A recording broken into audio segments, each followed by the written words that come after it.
Yo, selamat malam semua. Kembali lagi di YouTube channel gua Dani. Jadi sebelum kita mulai video ini, ada baiknya kita menekan dulu tombol like, comment, and subscribe.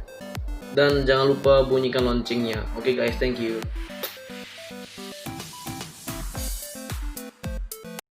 Oke, pada malam hari ini kita akan belajar tentang sistem klasifikasi tanah USCS. Tapi sebelum kita masuk ke topik utamanya, kita harus tahu apa itu klasifikasi tanah. Klasifikasi tanah adalah ilmu yang berhubungan dengan kategorisasi tanah berdasarkan karakteristik yang membedakan masing-masing jenis tanah tersebut. Sistem klasifikasi tanah ini berfungsi sebagai penjelasan singkat dari sifat-sifat umum tanah yang sangat bervariasi tanpa adanya penjelasan terperinci. Oke, kita langsung saja menuju topik utama, yaitu klasifikasi tanah menurut USCS. USCS atau Unified Soil Classification System itu adalah sistem yang paling banyak digunakan pada hasil percobaan lab.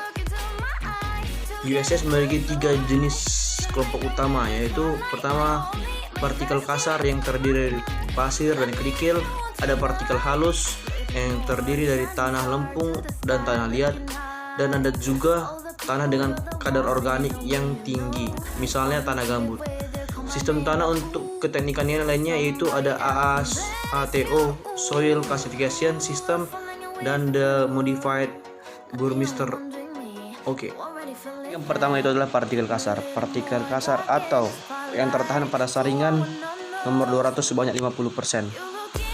Tanah berbutir kasar itu terbagi menjadi kerikil dan pasir, di mana kerikil disimbolkan dengan G atau gravel dan pasir disimbolkan dengan S atau sand, di mana untuk setiap grup penggolongan nama terbagi menjadi 4 golongan. Yang pertama W atau well graded, P poorly graded, C itu clay, dan M adalah silit, di mana untuk membedakan terhadap sand atau pasir tadi digunakan simbol M. Jika tadi partikel kasar itu yang tertahan pada saringan nomor 200 sebanyak lebih dari 50%, untuk yang partikel halus yang tertahan pada saringan nomor 200 itu kurang dari 50%. Partikel halus itu dibagi menjadi beberapa bagian. Yang pertama itu M atau silit, C atau clay, O itu organik, dan pit atau disingkat dengan PT. Untuk MCO tadi dibagi menjadi beberapa bagian berdasarkan golongan cairnya. Yang pertama, jika batas cairnya di bawah 50%, maka itu L atau low plasticity. Sedangkan yang batas cairnya di atas 50%, maka itu H atau high plasticity.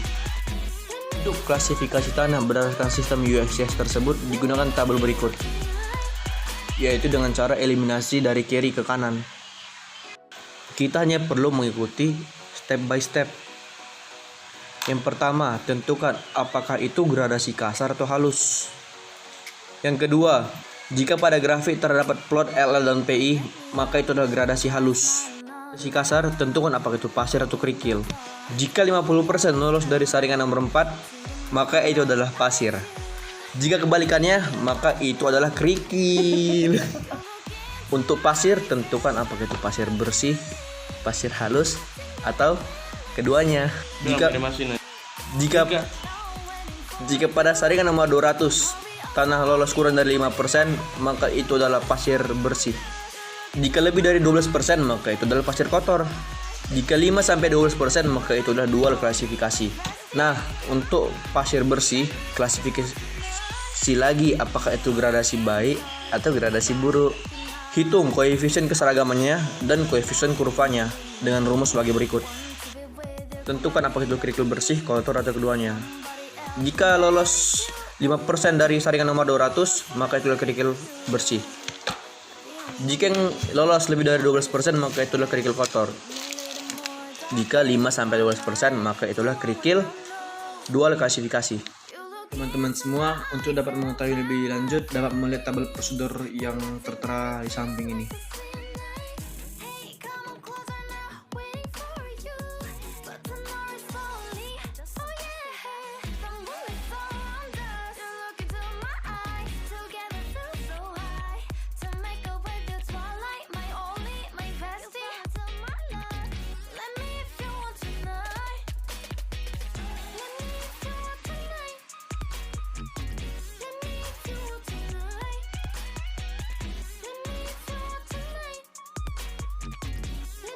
Guys, sekian video dari gua Dani.